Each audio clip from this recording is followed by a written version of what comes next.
Robert Douglas's real last name was Finlayson, a Scots name, and perhaps it was that side of him that meant to do what he wanted to do. The males of the family had followed the military for several generations.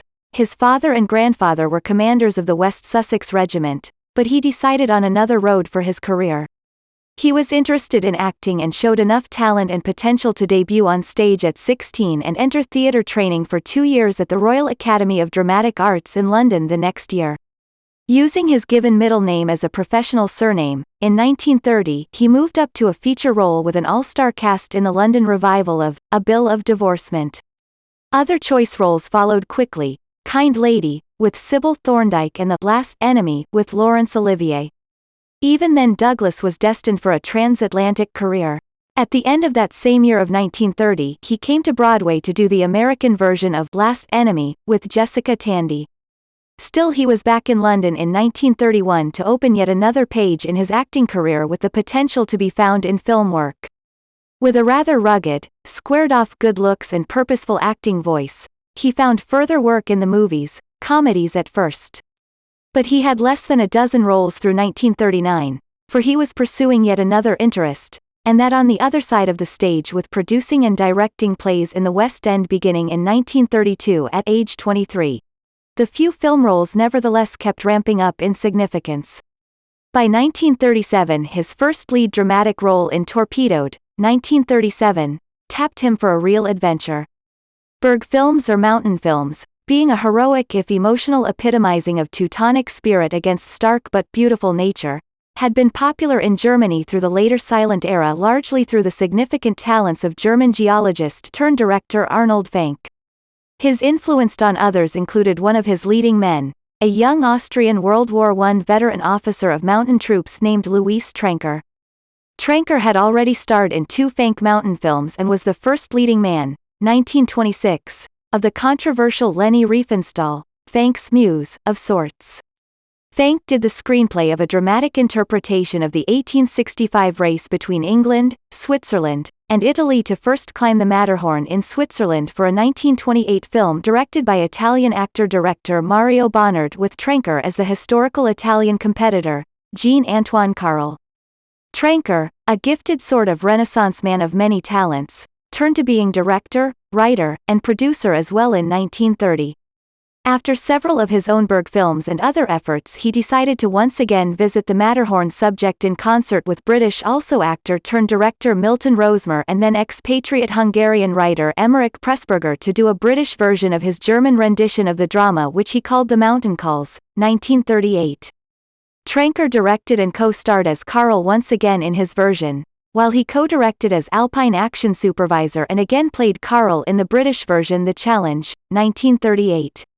Historically, the race was won by a little-known young British mountaineer, Edward Whymper, and Douglas, with a striking theatrical resemblance to Whymper, got the part.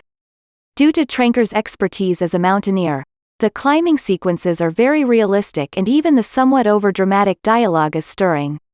Of the 2 films, fortunately Douglas was perhaps the best remembered performer, although the German version on a whole was the more even, largely due to Trenker's considerable abilities as the go-to guy for just about anything needed to put a film in the can.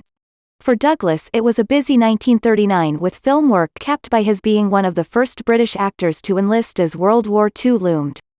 He became a Royal Navy pilot and would serve until 1946.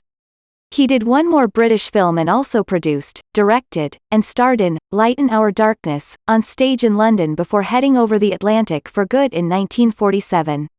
He had been back to Broadway in 1931-32 and 1935 for 2 plays, the second, Most of the Game, with his second wife, British actress Dorothy Hyson. And he had returned in 1942 for the musical, The Time, The Place, and The Girl. But now he had a Warner Brothers contract in hand and was on his way to a future in Hollywood. What followed was a few years of WB contract work that found Douglas the noble villain, and with his iron-lipped scowl and a contrived harsh voice he could look any such part with a steady verve. He was first cast opposite a fast-dissipating Errol Flynn, walking through the rather lackluster adventures of Don Juan, 1948.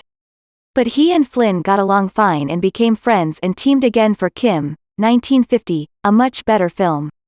A much more substantial role came to Douglas in the next year's The Fountainhead, 1949, part of individualist Ayn Rand's corpus of heavy-handed hedonistic philosophy, which amid the cast included vivacious, wholesome but downright sexy newcomer Patricia Neal. With its dense and challenging dialogue, Douglas considered it one of his favorite efforts. And there were other substantial amid many good efforts as Douglas moved into the 1950s and toward some freelance studio hopping. But certainly he was much in demand, if not something of a fixture, as the less than noble in such well-known literary yarns as Ivanhoe, 1952, and The Prisoner of Zenda, 1952, and The Concocted at Sword's Point, 1952, all in 1 year. By the mid-1950s he was spending half his time exploring acting on the small screen and, like his now more modest movie parts, as a more senior character actor. But Douglas was not one to waste time. He was noticeably absent from acting in 1956 for the very reason that he had returned to Broadway, not as an actor but as a director and producer for one of 4 original comedy plays through that year. Though he had occasional roles into the late 1970s, Douglas launched into an unusually prolific life as a TV director starting in 1960. As such, he supervised the shooting of nearly 40 episodic series, a full spectrum of popular shows from his start with Maverick and the list of heartthrob Private Eye series, to TV playhouse productions, many other westerns, Law and Order fare, and varied dramas. In many cases he returned to do multiple episodes, and in fact he became a directorial regular, 16 episodes, on the World War II drama, 12 O'Clock High, during its sagging second and third seasons, no doubt his own air combat experience being a telling factor in his longevity. Douglas's one directorship on the big screen was for the British well-regarded if economic spy thriller Night Train to Paris, 1964. Still active as a TV director in 1982, Douglas thereafter retired but continued to appear on